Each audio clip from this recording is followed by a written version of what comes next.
Manusia adalah makhluk sosial yang tak bisa hidup tanpa bantuan orang lain. Namun terkadang untuk mencari orang-orang terdekat yang sejalan dengan pemikiran tidaklah mudah. Ada kalanya kamu akan dihadapkan oleh orang-orang yang bisa dibilang toksik dalam lingkungan kerja maupun kuliahmu.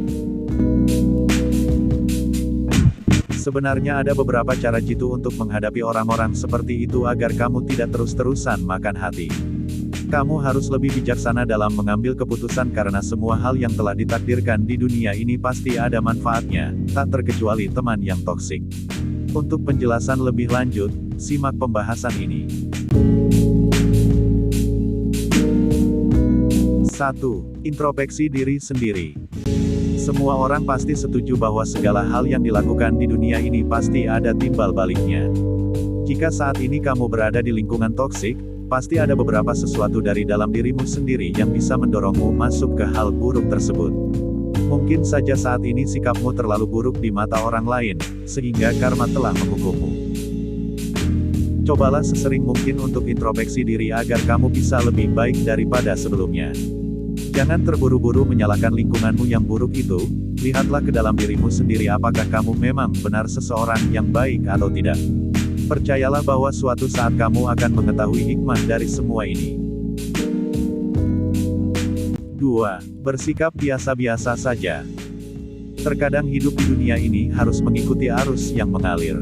Ketika saat ini kamu berada di lingkungan pertemanan yang cukup toksik, bersabarlah sampai kamu benar-benar bisa keluar dari sana.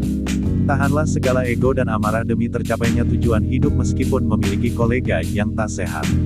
Suatu saat nanti hal itu pasti akan menjadi pelajaran terbesar di hidupmu dan sangat berguna jika kamu terjebak lagi di dalam hal yang sama. 3. Mencari lingkaran baru untuk tempat berkeluh kesah. Sebelumnya telah disebutkan bahwa seorang manusia pasti memerlukan teman untuk bisa bertahan hidup.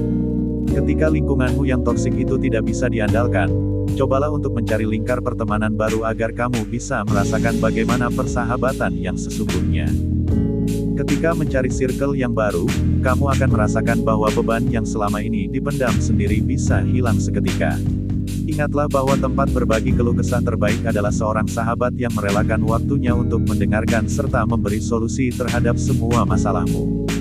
4. Jangan dijauhi, suatu saat kamu pasti akan butuh mereka. Meskipun terdengar cukup aneh karena kamu pasti berpikir jika terjebak dalam lingkungan toksik itu harus dihindari. Tetapi cobalah untuk berpikir realistis bahwa suatu saat pasti kamu akan butuh mereka. Dunia ini dipenuhi dengan misteri yang tak seorang pun akan tahu hidup mereka akan berakhir seperti apa. Cobalah untuk tetap berteman dengan mereka selagi kamu sanggup untuk menerima segala risiko yang akan terjadi. Ingatlah bahwa semua hal yang telah ditakdirkan di dunia ini pasti ada hikmah tersendiri. Jangan dijauhi, cobalah untuk tetap bisa membaur dengan mereka. Percayalah bahwa hidup dengan memiliki banyak musuh itu tidak enak. 5. Coba buktikan bahwa kamu lebih baik dari mereka. Lingkungan toksik itu bukan hanya terdiri dari orang-orang yang berusaha untuk mengusik hidupmu, tetapi juga adalah mereka yang suka meremehkan segala kemampuanmu. Satu-satunya cara balas dendam paling bijak adalah dengan menunjukkan bahwa dirimu 1000 kali lebih hebat dari mereka. Lakukanlah hal itu agar orang-orang yang semula meremehkanmu bisa mengagung-agungkan dirimu untuk dihormati. Lagi pula hal tersebut tidak membuang waktumu secara percuma karena yang kamu perjuangkan itu adalah salah satu dari mimpi-mimpimu. So guys, itulah 5 hal yang harus dilakukan ketika terjebak dalam lingkungan toksik. Apakah kamu pernah terjebak di dalam lingkungan toksik? Beritahu di kolom komentar ya.